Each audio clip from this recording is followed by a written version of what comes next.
नहीं गया। रफीक लंबू क्योंकि बड़े नेताओं को खलबली मची कि कहीं ये ऐसा ना हो कि हमारा खेल बिगाड़ दे। देखिए, हम किसी न किसी का खेल तो बिगाड़ेंगे, जब हमारा बिगड़ेगा तो बिगाड़ेंगे किसी न किसी का। जेल तो जाना चाहिए था अखिलेश जी को, सरकार तो उनकी थी, लेकिन उनको दरवाजा बना दिया गया, उनको हवाला देकर गाड़ी सीज किया गया। और ब्लैक फिल्म तो आजकल वैसे भी ज़्यादातर अगर देखें तो जो है सबकी गाड़ियों पर नजर आती है। फिर रफीक लंबू की गाड़ी सीधा डायरेक्ट, हमारी गाड़ी जब से रिक्शे वालों की आवाज उठाई तब से मिशन पे है, मेरी मिशन पे है।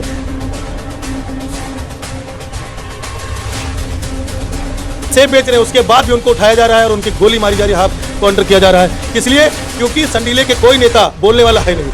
हम वैसे हिसाब से मुलाकात, असल में मुसलमानों का असली दुश्मन कोई अगर है तो वो अखिलेश जी। आजम खान ने पार्टी क्यों नहीं बदली? अरे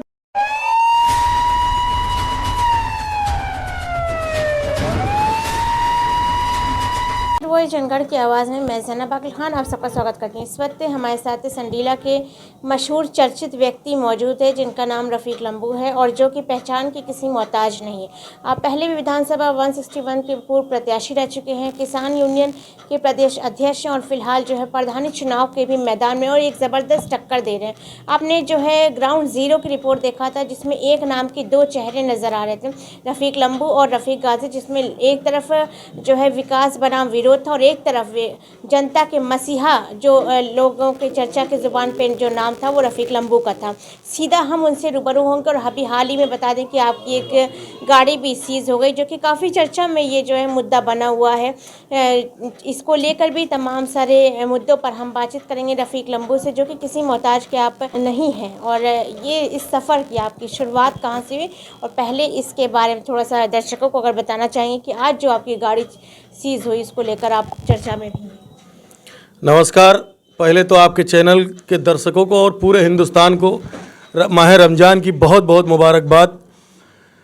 रही हमारी शुरुआत की तो हमने वाकई में जीरो से शुरुआत की है, लेकिन ये हमारी जनता का और हमारे लोगों का सहयोग रहा और माँ बाप की दुआएं हैं जो आज यहाँ तक पहुँचे हैं। पहले हम बीडीसी के चुनाव लड़े थे, बीडीसी चुनाव लड़ने के बाद हमने अपने प्रत्याशी को लड़ा था, उसके बाद फिर प्रधानी का दौर, फिर विधायकी का दौर, इसी तरीके से लगातार चुनाव के मैदान में रहे।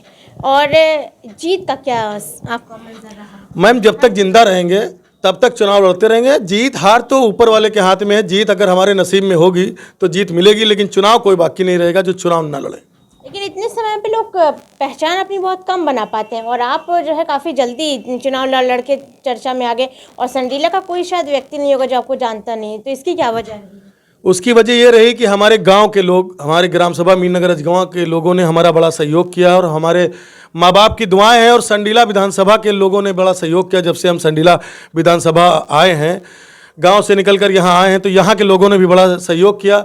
रही बात जानकारी की, लोग हमें बहुत जानते हैं, तो संडीला तो छोड़ दिया, अब उत्तर प्रदेश में लोग रफीक लंबू को जानते हैं। उसकी समस्या ये है कि हमने कहीं दलाली नहीं की है, हमने लोगों की सेवा की है। और हो सकता है किसी ने हमें 2 बजे रात को फ़ोन किया हो और उसने कहा हो कि भाई हमारा थाने या तहसील या कहीं कोई काम है, तो 2 बजे रात को भी हमने आने का काम किया है, ना कि हमने उसको तसल्ली दी है कि नहीं हम नहीं आ पाएंगे। 100 नंबर गाड़ी बाद में आती है, रफीक लंबू पहले पहुँचता है। लेकिन जैसे आपने नेता के लिए, जैसे आपने बोला कि एक दलाली शब्द का इस्तेमाल किया, तो वो अगर किसी की भी एक मानसिकता पे जाएंगे तो वो नेता को लेकर आ ही जाती है कि नेता है। दलालों में सफ़ेद कुर्ता पैजामा जो लोग देखते हैं, जिसमें ज़्यादातर नेता जो है नज़र आते हैं, शायद इस वक्त आप भी उसी में नज़र आ रहे हैं, लेकिन उस पोशाक को लोग उस नज़रिए से क्यों देखने लगे हैं? सारे जो मौलवी जो नमाज पढ़ाते हैं वो सब में जो है सब मक्कार नहीं होते हैं, और जो पंडित जी हमारे जो तमाम पूजा करते हैं सब मक्कार नहीं होते। तो ऐसे ही नेता होते हैं, नेता तो बहुत होते हैं लेकिन सब मक्कार और सब दलाल नहीं होते। हो सकता है उसी में हमारी गिनती हो। अच्छा, आज आपकी गाड़ी सीज हो गई, इसको भी लेकर काफ़ी सारी चर्चाएं चल रही है, इसका क्या मतलब रहा, क्यों ऐसा हुआ? है ये कि एक हमारा जो है छोटा कार्यकर्ता है सचिन कनौजिया, उसका जन्मदिन था। उसने कहा कि चाचा जन्मदिन मनाना है, तो हमने कहा चलो कार्यालय पे, उसने कहा नहीं चाचा चलो हाईवे पे चलें। तो हमने हाईवे पे एक देखा होगा आपने हमारी वीडियो कि हमने सबको लाइन पे किया कि लाइन पे से ही सफ़ेद पट्टी है उसी के अंदर सब लोग रहना, वही केक काटना है। लेकिन विरोधी दल ने जो है उसको चढ़ा चढ़ा के यहाँ के नेता जो हैं वो उनको हम हजम नहीं होते हैं, क्योंकि जनता जो हमसे प्यार करती है वो सोचते हैं कि जनता लंबू जो है इतने दिनों में इतनी जल्दी कैसे आगे बढ़ गया, इसीलिए उन्होंने गाड़ी को लेके और हमारे लोगों पे मुकदमा भी लिखवाया। और वही एक कल एक अपनी आईडी से उसने जो है पोस्ट डाल दिया, तो गाड़ी में म्यूजिक लगा दिया हूटर का। गाड़ी थी कम से कम 40-50, हमारा एक लखनऊ में धरना प्रदर्शन चल रहा है जो दारू ठेके को लेकर, उस पर हम लोग गए थे, तो उसने लगा दिया। तो उस चक्कर में जो है आज हमारी गाड़ी सीज कर दी है। कोतवाल साहब आए, चौकी इंचार्ज यहाँ आए और उन्होंने गाड़ी हमारी सीज करके थाने लेके गए। लेकिन इसकी कोई जांच नहीं, जैसा आप बताएं कि वीडियो में जो है हूटर की साउंड लगाया गया, तो क्या इस पर जो है चेकिंग वेकिंग नहीं हुई? बहुत जल्द जो है हमारे राष्ट्रीय अध्यक्ष जी से बात हुई है, बहुत जल्द हम यहाँ जो संडीला प्रशासन है, चाहे वो चौकी इंचार्ज हो, चाहे वो कोतवाल हो और चाहे वो सीओ साहब हो, ये लोग मुझ पे दबाव बनाना चाहते हैं कि हम किसी तरीके से कमज़ोर हो जाएं। लेकिन रफ़ीक लंबू जनता का प्यारा है, रफ़ीक लंबू एक ब्रांड है, वो दबने और लचने वाला नहीं है। रफ़ीक लंबू कोई 2 नंबर का काम नहीं करता है जिसको आप जेल भेज देंगे। और अगर आप जेल भेजना चाहते हैं तो हमारे ऊपर वो मुकदमे लिखिए कि अगर हमने कोई गलत काम किया तो आप जांच करिए और जेल भेजिए। जेल जाने से हमें डर नहीं लगता है। लेकिन रफ़ीक लंबू पर क्यों दबाव बनाने की कोशिश की जा रही है? क्यों उन पर जो है उनको लोग चाह रहे हैं कि वो डर के बैठ जाए? क्यों? अब ये तो लोगों से पूछा जाए, क्योंकि उनकी रोटी हो सकता है बंद हो रही हो। कुछ लोगों की रोटियां अगर बंद हो रही हो तो वो हम पे चाहते हैं कि हम दब जाएं, लेकिन दबने वाले हम नहीं हैं। हमने जो संघर्ष किया है इन 8 सालों में, 8 साल हमें हो गए संघर्ष करते हुए, और दबेंगे नहीं जब तक जिंदा रहेंगे। वो चाहे विधायकी का चुनाव हो, चाहे प्रधानी का हो, और हो सकता है प्रमुखी का भी अब की लड़े, और हो सकता है सामान्य सीट हुई तो जिला अध्यक्ष का जो चुनाव होता है, जिला पंचायत अध्यक्ष का चुनाव होता है, वो भी लड़ा जाएगा। कहीं किसी न किसी टीम को अपनी लड़ाएंगे। अभी आप फिलहाल जो है प्रधानी चुनाव के मैदान में हैं, तो ये इसका इंस्पिरेशन कहाँ से मिला? हमें मिला ये कि हमारे गांव में जो प्रधान हुए, चाहे वो पूर्व रहे हों चाहे मौजूदा हैं, इन लोगों ने हमारी ग्राम सभा की जनता को ठगने का काम किया। हम भी पूर्व प्रधान के साथ थे, हमने उनको प्रधान बनाने के लिए पूरी जान मान धन जो था वो सब लगाया, लेकिन उन्होंने जैसे ही वो प्रधान हुए उन्होंने हमारी ग्राम सभा को लूटने का काम किया। उन्होंने घर के बर्तन तक बिकवाए, जेवर बिकवाए, तब पट्टे के पैसे जमा करवाए, और किसी का पट्टा नहीं किया, और केवल अपने खाला का, अपने मौसा का, अपने साढ़ू का, इन सब का पट्टा करके जेब भर लिया। तब हमने सोचा कि अगर जनता के लिए कुछ करना है, गरीबों के लिए कुछ करना है, अगर इनकी आवाज़ उठाना है तो रफ़ीक तुम्हें कुछ ना कुछ करना पड़ेगा। उसके बाद पहले हम रफ़ीके थे, उसके बाद से लंबू, जब प्रधानी चुनाव हम लड़े उसके बाद से लंबू नाम हमारा पड़ा है। अच्छा। तभी हम ब्रांड हुए। अच्छा, जैसे कि आपकी ग्राम पंचायत में अगर बातचीत करें तो विकास से, जैसा मैंने ग्राउंड रिपोर्टिंग किया तो लोगों ने बताया कि विकास बिल्कुल ज़ीरो है, और आपके बारे में लोगों ने बताया कि आप जो है लोगों के सुख दुख में पहुंचते हैं। तो क्या आप जो है किसी उद्देश्य, मतलब चुनाव के ही उद्देश्य से लोगों के बीच में रहे, या आपको एक सुधार लाना है अपने ग्राम पंचायत? मैम, अगर वो गांव वाले हमारा नाम ले रहे हैं तो उनका बहुत बहुत धन्यवाद। इस लायक तो हम नहीं हैं, हमारे गाँव वाले अगर हमें इस लायक समझ रहे हैं तो उनका बहुत बहुत धन्यवाद। अगर हमें मौका मिला तो उत्तर प्रदेश में सबसे टॉप अगर कोई ग्राम सभा गिनी जाएगी तो मीन नगर अजगवा गिनी जाएगी। सबसे पहले आप किन मुद्दों पर अपने ग्राम पंचायत सुधार लाना चाहते हैं? शिक्षा हमारे गांव में बहुत ही दुर्भाग्य हमारा रहा है, हमारी ग्राम सभा का, कि शिक्षा से हमारा गांव बहुत पीछे है, स्वास्थ्य से बहुत पीछे है, नाली खरंजे विकास से सब। अब हमारी ग्राम सभा इतनी बड़ी ग्राम सभा है, कोई एक ऐसा गांव नहीं है जिसमें मैरिज हॉल हो, जिसमें शादी बारात आदमी करे वहाँ रुकने टिकाना हो, वहाँ टिकाना नहीं, कोई नहीं। और शमशान घाट भी नहीं? शमशान घाट भी नहीं। मीन नगर एक इतना बड़ा गांव है, जो सबसे बड़ा गांव हमारे ग्राम सभा में मीन नगर। उसमें न तो कोई स्कूल है, न तो कोई अस्पताल है, न तो कोई उसमें मैरिज हॉल है, न तो उसमें कोई शौचालय है। मतलब वो दिक्कतें हैं। और नाली खरंजे जो वहाँ के हैं, आप हो सकता मैडम गई हो, आपने देखा हो, निकलने वाला नहीं है। वो दुर्भाग्य है हमारी ग्राम सभा का, कुछ पूछिए नहीं। अपने ग्राम पंचायत में मीन नगर अजगवा में देखा होगा कि जनता जो है काफ़ी सारी समस्याओं से जूझ रही है, और हर एक की ज़ुबान पे एक दूसरा मतलब एक ही नाम के 2 चेहरे हैं वहाँ पे। हमने आपको पहले भी बताया था, और रफ़ीक लंबू का नाम है कि रफ़ीक लंबू अगर आते हैं तो विकास करते हैं। और जैसे कि आपने बताया कि प्रधान को बनाने में आपने भी बहुत सारा समर्थन किया पहले, और उसके बाद बनने के बाद जो है सारी चीज़ें पलट गई। अक्सर चुनाव में यही देखा जाता है, जब गद्दी मिल जाती है, जब वो सीट मिल जाती है तो लोग जो है उसके बाद जो है पलट जाते हैं। तो रफ़ीक लंबू काफ़ी सारी चर्चा में है, लोगों को आपसे काफ़ी उम्मीद है। जैसे कि चुनाव जीतने के बाद अगर कुछ लोगों के मन में ऐसा डर भी नजर आए कि कहीं रफ़ीक लंबू भी बदल ना जाए? देखिए, डर तो रहता है, क्योंकि कई बार धोखा खाए हुए हैं। कई बार धोखा खा, जब आदमी दूध का जला माठा फूक फूक के पीता है, तो वो देख रहे हैं कि ऐसा ना हो कि रफ़ीक लंबू भी वैसे ही निकले। लेकिन अल्लाह से और भगवान से हमारी ये है कि अगर हमारी नीयत साफ हो, हमारी ग्राम सभा में हम काम करने के लिए अगर प्रधानी लड़ रहे हो, हमारी बिल्कुल नीयत साफ हो कि हम लोगों की सेवा करेंगे, तो हमें भगवान प्रधान बनाए वरना अन्यथा प्रधान ना बनाए। अच्छा रफ़ीक लम्बू, जैसे पहले चर्चा में रहे कि एआईएम से, तो आपने एआईएम क्यों चुना और या फिर आप कोई अन्य पार्टी में क्यों नहीं गए?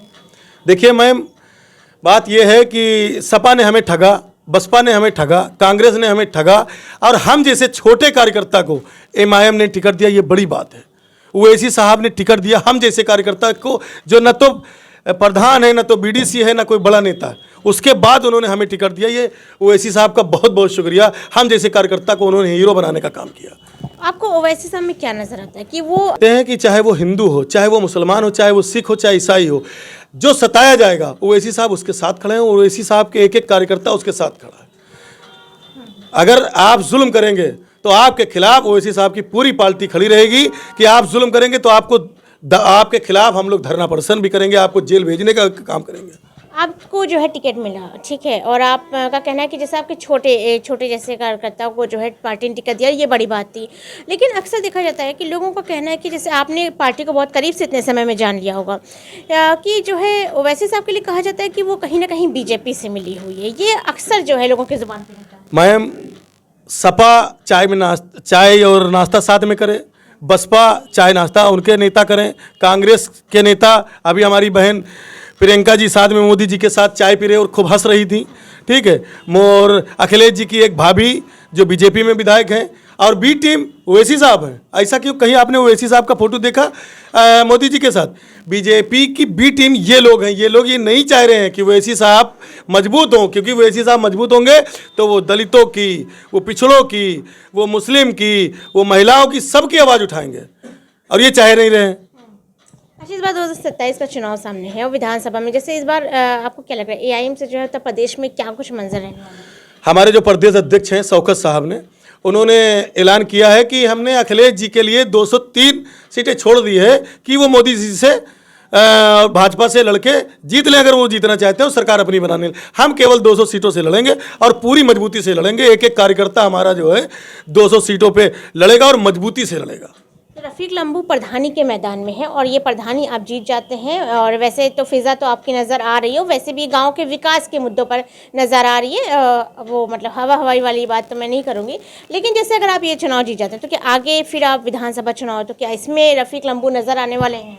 बिल्कुल, अगर प्रधानी हमारी ग्राम सभा की जनता जिताती है तो हमारी ये सीढ़ी होगी और विधानसभा का चुनाव दमदारी से लड़ा जाएगा और 161 विधानसभा की सम्मानित जनता अगर हमें विधानसभा भेजने का काम करेगी तो विधानसभा में वो काम होंगे जो आज तक आज़ादी के बाद कोई काम नहीं हुए। यहाँ तो सबने लूटने का काम किया है, सबने लूटने का काम किया है, चाहे वो जो हो। यहाँ ये बताइए, रिक्शे वालों की आवाज़ उठाता कौन? ऑटो रिक्शा वाले सताए जाते हैं, उनकी आवाज़ उठाता कौन? कोई नेता एक आप बता दीजिए जो उठाता हो, चाहे वो बैटरी रिक्शे वाले हों, चाहे वो 3 पहिया एक और वो ऑटो वाले हैं, उनकी आवाज़ कोई उठाता नहीं, गरीबों की कोई आवाज़ उठाता नहीं। यहाँ जो हमारे कुरैशी भाई हैं, जिस तरीके से उनको सताया जा रहा है, कुरैशी भाइयों को, यकीन मानिए कोई नेता बोलने वाला नहीं है, कोई नेता। अब वो बेचारे ठेला लगा रहे हैं कि केला सेब बेच रहे हैं, उसके बाद भी उनको उठाया जा रहा है और उनकी गोली मारी जा रही है, हाफ काउंटर किया जा रहा है। किस लिए? क्योंकि संडीले के कोई नेता बोलने वाला है नहीं। हम ओवैसी साहब से मुलाकात जल्दी होना है और जल्द कोई ना कोई कार्यक्रम हम लोग बड़ा करेंगे। अच्छा, लोग जो है अक्सर पार्टी जो है बदल देते हैं, बहुत जल्दी नज़र आता है कि कभी इस पार्टी कभी इस पार्टी, तो इस पर आप क्या नज़रिया रखते हैं? बात सही, जब हमारी पार्टी नहीं थी तो हम भी सपा में थे, लेकिन अब हमारी पार्टी, हमारा लीडर आ गया है, अब हम उसके साथ। तो आगे उत्तर प्रदेश में जो 27 का चुनाव सामने है और आपने एकदम ठान लिया है और जिस तरीके से एआईएम की बातें आप कर रहे हैं, तो क्या लग रहा है एआईएम का जो है उत्तर प्रदेश में एक बड़ा प्रभाव इस बार आने वाला है? मैम, इतिहास रचा जाएगा, इतिहास रचा जाएगा, आप देखिएगा।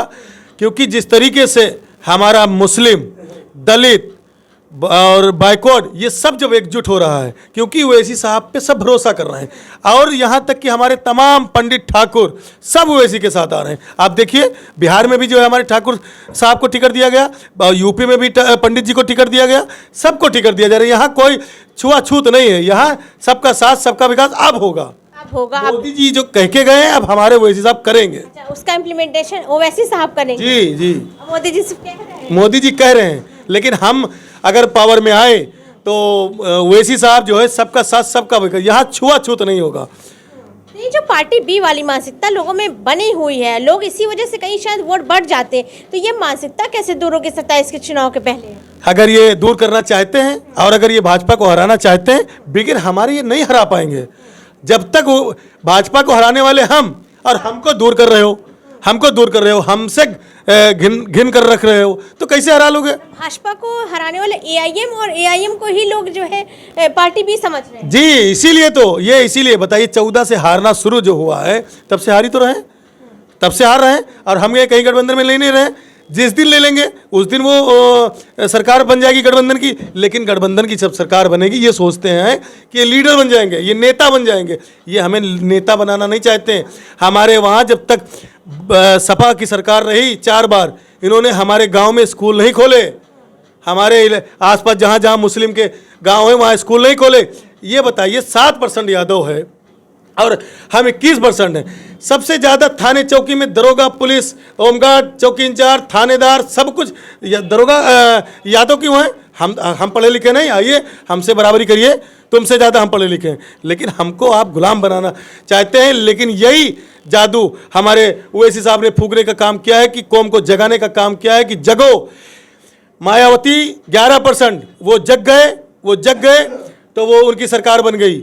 अखिलेश 7%, वो जगे, उनकी सरकार बन गई। अब हम भी जगेंगे तो हमारी भी सरकार बनेगी। लेकिन अगर मायावती का आपने नाम लिया, जैसे अगर ग्राउंड जीरो पे जाएंगे तो आज भी जो है SC/ST के वोट जो है आंख बंद करके बसपा पार्टी को ही जाते हैं। अगर आप ग्राउंड जीरो का सर्वे करेंगे, हमने किया है, हमने देखा है, उनके वोट जो है वो बसपा के तय हैं। और बसपा का गठबंधन क्यों नजर आ रहा है 27 में अखिलेश यादव? नहीं आएगा। अखिलेश जी, मायावती जी ने कह तो दिया है, आपने कल के वो सुना नहीं कि हम अखिलेश जी से नहीं करेंगे गठबंधन, नहीं करेंगे। माहौल तो ऐसा ही बन रहा है। अरे वो माहौल तो वो बनाना चाहते हैं, वो पीडीए, बिला वजह पीडीए। कहीं हमारा नाम है? कहाँ है? कहीं है हमारा नाम? हमको कहीं लिया है? हमको कहीं ले रहे हो आप? नहीं ले रहे हो। और रही बात ये मायावती जी की, तो हम लोगों ने तो ऑफर सबके लिए दे दिया, भाजपा को छोड़ के सबका ऑफर है। भाजपा को छोड़ के सब? हाँ, क्योंकि हमें तो भाजपा ही को हराना है। भाजपा ही गरीबों पर जुल्म कर रही है और हमारे देश को गुलाम करना चाहती है। लेकिन हम लोग संविधान को बचाना चाहते हैं और देश में खुशहाली लाना चाहते हैं। जैसे आपने कहा कि मुसलमानों को आज कहीं पर जो है जगह नहीं दी जा रही, और ये चीज़ मुसलमान को जागरूक होने की ज़रूरत है। लेकिन आज़म खान, उनके ऊपर जो है उनको काफ़ी चीज़ें सहनी पड़ी, लेकिन तब भी वो अखिलेश यादव के साथ जुड़े हुए, लगातार पार्टी के जो है साथ लगे हुए, अपनी दिलो जान जो है पार्टी पर लगा रहे हैं। जेल तो जाना चाहिए था अखिलेश जी को, सरकार तो उनकी थी, लेकिन उनको दरवाज़ा बना दिया गया, उनको गेट बना दिया गया कि इनको जेल भेजो। असल में मुसलमानों का असली दुश्मन कोई अगर है तो वो अखिलेश जी हैं। लेकिन आज़म खान ने पार्टी क्यों नहीं बदली? अरे भाई, ये उनकी सोच है। नहीं, अगर वो बदल रहे हैं तो इसीलिए जेल में है, इसीलिए वो तो जेल में है। अगर बदल दे, वो इसी के साथ आ जाए, ठीक है, तो देखिए फिर कौन जेल जाता है, फिर कौन जेल जाता है, फिर देखिए आप, ये भी देखना है। और क्या, फिर देखिएगा कौन जेल जाता है। ये हमें केवल इस्तेमाल करेंगे। ये तेज पत्ता हमें समझ रहे हैं, हम लोग तेज पत्ता नहीं बनेंगे, अब हम नमक बनेंगे, लेकिन हमारे स्वाद नहीं आएगा। तेज पत्ता जैसे चूसा और फेंक दिया, अब अगर नमक डालो तो जब तक नमक नहीं डालोगे स्वाद नहीं होगा डेग में। इसी तरीके से अब हमको नहीं लोगे तो तुम्हारी सरकार नहीं बनने देंगे। अगर हम नहीं जीतेंगे तुमको भी जीतने नहीं देंगे। अच्छा, हमको साथ में लो। 4 कुर्सी हैं, चारों पे, एक पे आप पैर रखें, दोनों पैर रखें, एक पे दोनों पे हाथ रखें। अरे भाई, हम खड़े हैं, कहाँ बैठेंगे? हमें भी तो कुछ दीजिए। और अगर हमें नहीं बिठालोगे तो हम कुर्सी खींच लेंगे, फिर तुम्हें बैठने वाला रखेंगे नहीं। ये हम लोगों का मिशन है। अच्छा, और तो रफ़ीक लंबू ने बताया कि उन पर जो है दबाव बनाया जा रहा है, और लोग जो है विरोधी भी ये चाह रहे हैं कि रफ़ीक लंबू पीछे हट जाएं। इसकी क्या सबसे बड़ी वजह है? देखिए, यहाँ जो प्रशासन है अभी रिक्शे वालों के ऊपर जुल्म किया है। मतलब केवल 40 रिक्शे चलने दे रहे थे और कम से कम 150 रिक्शे रोके थे। तो रिक्शों की वजह से हमने आवाज़ उठाई, तो पुलिस प्रशासन उसमें नाराज़ हो गया कि हम जो करते हैं उस पर तुम आवाज़ उठा। देखिए, आप अगर जुल्म करेंगे तो हम आवाज़ उठाएंगे, आप खपा हो, कोई खपा हो, फिर हमें जेल हो, फांसी हो, कोई दिक्कत नहीं। लेकिन अगर आप गलत करेंगे, गरीबों को सताएंगे, तो हम आवाज़ उठाएंगे। इसीलिए वो खपा है, उसी चक्कर में मेरी गाड़ी सीज की है। लेकिन अगर हम बातचीत करें, सरकार सबका साथ सबका विकास की बातचीत करती है, और जहाँ पर आज जो है अगर देखा जाए तो भाजपा सरकार एक बड़ा दावा करी कि हमारे पीरियड में जो है सबसे ज़्यादा गरीबों की जो है विकास हो रहा है, गरीबों का डेवलपमेंट हो रहा है। लेकिन अगर आपका माने तो आपने संडीला की बात किया, संडीला में नहीं पूरे उत्तर प्रदेश में अगर आप देखेंगे तो ई रिक्शा वालों पर पुलिस प्रशासन का दबाव जो है चल रहा है। तो कहीं ना कहीं क्या ये सबका साथ सबका विकास बस ऊपर पन्नों पर है? वही रिक्शे चलाने दिए जाते हैं जो 50 रुपये यहाँ चौकी पे जमा कर देते हैं, वही रिक्शे चलाने दिए जाते हैं, अब बाकी रिक्शे नहीं चलाने दिए जाते हैं वो। और ये योगी जी के तक हम तो बात आपके चैनल के द्वारा हम सरकार के कानों तक ये आवाज़ पहुँचाना चाहते हैं कि आपके आड़ में ये पुलिस प्रशासन जिस तरीके से रिक्शे गरीबों और मजदूरों पर जुल्म कर रहे हैं, ये ठीक नहीं है। इनको कोई दिक्कत, रिक्शे वाले चला रहे हैं, 4 सवारी बैठा ले, जो नियम बनाए हैं उस पर भी वो दिक्कत पैदा कर रहे हैं। तो ये बताएं, बेचारे किस्तों पे रिक्शा लाए हैं, जेवर बेच के रिक्शा लाए हैं, दरदोजी का काम चलता नहीं, यही सब रिक्शे वाले हैं। अब उनके रिक्शे बंद हो जाते हैं तो वो किस्त कहाँ से भरें, अपने बच्चों का पालन पोषण कैसे करें? तो जैसे कि आपको एक हूटर और एक ब्लैक फिल्म का हवाला देकर गाड़ी सीज किया गया, और ब्लैक फिल्म तो आजकल वैसे भी ज़्यादातर अगर देखें तो जो है सबकी गाड़ियों पर नज़र आती है, फिर रफीक लंबू की गाड़ी सीधा डायरेक्ट सीज कर। हमारी गाड़ी जब से रिक्शे वालों की आवाज़ उठाई तब से मिशन पे है, मेरी गाड़ी मिशन पे है, लेकिन उनका मिशन कहीं ना कहीं फेल हो जाता था क्योंकि हम ऐसा कोई काम करते नहीं। लेकिन अब उनको एक ये मिल गया कि अरे ये हूटर बजा दिया, जबकि मेरी गाड़ी में हूटर नहीं बज रहा। और आज पुलिस प्रशासन कम से कम 20 लोगों ने हूटर गाड़ी में ढूंढा है, मिला हूटर नहीं है, मिला नहीं हूटर। वो एक लाइट रखी है जो कोहरे में जब गाड़ी चलती तो थोड़ी दिक्कत होती है, इसलिए लाइट वो रखी थी। वो बताया कि यही तो पुलिस वाली लाइट है। अरे भाई जला के तो देखिए वो पुलिस वाली लाइट है, कौन सी लाइट है? तो रफीक लंबू से आपने बातचीत किया कि संडीला में बहुत सारे सुधार की जरूरत है। प्रधानी के चुनाव में आपने कहा, एक बड़ा दावा आपने किया कि अगर हम प्रधान बनते हैं तो हम दिखाएंगे कि मीरनगर अजगमा उत्तर प्रदेश का सबसे बेस्ट गांव साबित होगा, और विधानसभा सामने है। आपका कहना है कि संडीला में बहुत कुछ सुधार लेकर आएंगे। तो संडीला में आप क्या क्या बदलाव देखना चाहते हैं? देखिए, जब अगर हमारी ग्राम सभा की सम्मानित जनता मुझे प्रधान बनाती है तो विधानसभा का चुनाव उसके बीच में 1 साल होगा। 1 साल में उतना काम कर देंगे कि पूरी विधानसभा में रफीक लंबू की ग्राम सभा छा जाएगी। 1 साल के अंदर, 1 साल के अंदर ग्राम सभा छा जाएगी। फिर विधानसभा के लोग जो है देखेंगे कि जब वो अपने गांव में काम कर रहा है, अपनी ग्राम सभा में काम कर रहा है, तो यहाँ भी करेगा। और दूसरी बात यह है, आप पूरी विधानसभा में कहीं चली जाइए और पूछिए लोगों से कि रफीक लंबू, आज भी अगर किसी को कोई ज़रूरत पड़ती है 2 बजे रात को, तो रफीक लंबू उनके साथ खड़ा रहता है, कंधे से कंधा मिलाकर खड़ा रहता है। वो उनका चाहे काम संडीले का हो, चाहे वो हरदोई का हो, चाहे वो उत्तर प्रदेश का हो, चाहे हिंदुस्तान का हो, उनका काम चाहे विदेश का हो, काम हम करने की क्षमता रखते हैं, काम करते हैं, इसीलिए जनता हमारे साथ है। चलिए, रफीक लंबू हमारे साथ मौजूद हैं जो कि पूरे जो जोश के साथ लगातार जनता के बीच में रहते हैं। लेकिन इनका कहना है कि जो है इन पर दबाव बनाए इसलिए जा रहे हैं क्योंकि इन्होंने गरीबों की आवाज़ उठाई। आपने हर तरफ जो है पुलिस प्रशासन का एक अलग चेहरा देखा होगा। अगर हम ई रिक्शा की बात करें, ऑटो वालों की बातचीत करें, तो उनके ऊपर एक उनका अलग ही प्रताड़ित करने का जो है सीन नज़र आता है, लेकिन इसके खिलाफ कोई आवाज़ नहीं उठाता है। रफीक लंबू का साफ तौर पर कहना है, जब से इन्होंने जो है उस पर आवाज़ उठाना शुरू किया तब से इनकी गाड़ी जो है वो मिशन पे थी, और इनकी गाड़ी इसी वजह से, इसी मिशन के तहत एक जालसाजी वीडियो के जरिए जो है इनकी गाड़ी को जो है सीज कर दिया गया। लेकिन इस पर आगे आपकी क्या प्रतिक्रिया? संडीले में कम से कम 40 से 50 गाड़ियाँ ऐसी हैं जिनमें हूटर लगे हैं, जिनमें काली पन्नी चढ़ी है, फुल ब्लैक, और कई में पुलिस की लाइट लगी है, ठीक है, और उस पर पुलिस का कोई ध्यान नहीं गया। रफीक लंबू क्योंकि बड़े नेताओं को खलबली मची कि कहीं ये ऐसा ना हो कि हमारा खेल बिगाड़ दे। देखिए, हम किसी न किसी का खेल तो बिगाड़ेंगे, जब हमारा बिगड़ेगा तो बिगाड़ेंगे किसी न किसी का खेल जरूर। लेकिन क्या रफीक लंबू की एक गाड़ी सीज होने से रफीक लंबू के ऊपर कोई असर पड़ने वाला? 10 गाड़ी सीज कर दें, अभी सीज की, दूसरी गाड़ी फिर आ गई, तीसरी गाड़ी फिर आ जाएगी, फिर सीज करें, फिर गाड़ी आएगी, गाड़ी आती रहेंगी। और आपके आशीर्वाद से मेरे पास, मैं बहुत गरीब परिवार से हूँ, मेरे पास खुद की गाड़ी नहीं है, मेरे पास तो लोगों जो हमारे समर्थक हैं वो मुझे गाड़ी देते हैं। आज फिर अभी एक गाड़ी आ गई, अभी देखा होगा आपने, हम एक गाड़ी से गए और ये भी सीज करें, दूसरी आएगी। रफीक लंबू का साफ तौर पे कहना है कि उनका जो जोश है और जो उत्साह है अपनी संडीला विधानसभा को पूरे जो है भारत में एक अलग पहचान दिलाने का, उसको जो है कोई जो है दबा नहीं सकता। और जो विरोधी हैं वो सोचते हैं कि जो है आपकी आवाज़ को हम इस तरीके से दबाएं कि थोड़ा सा असर पड़े, लेकिन ये गाड़ी सीज करने से इनके ऊपर फिलहाल कोई असर नहीं पड़ेगा, क्योंकि इनका मिशन जो है वो काफ़ी बड़ा है। और इनका साफ तौर पर कहना है कि AIM जो पार्टी है वो इस बार जो है सबका साथ सबका विकास जो BJP का स्लोगन है उसको इम्प्लीमेंट करके दिखाएगी। ये भी देखना है कि इस बार 2027 विधानसभा चुनाव में देखना है कि कितना कुछ बदलाव आने वाला है, जो कि रफीक लंबू का कहना है कि इतिहास रचा जाएगा। तो क्या कुछ नया नजर आने वाला है, ये भी जो है काफ़ी देखने के लिए लोग जो है उत्तेजित हैं। और प्रधानी चुनाव में रफीक लंबू जो है जीत के कुर्सी पर अगर बैठते हैं तो जो सारे अपने ग्राम पंचायत को लेकर जो सारे दावे कर रहे हैं उसको भी हम आप लोग को चुनाव के बाद दिखलाएंगे कि क्या उसमें सुधार आया है कि नहीं। आप हमारा शो देख रहे हैं जवाब दो। जय हिंद।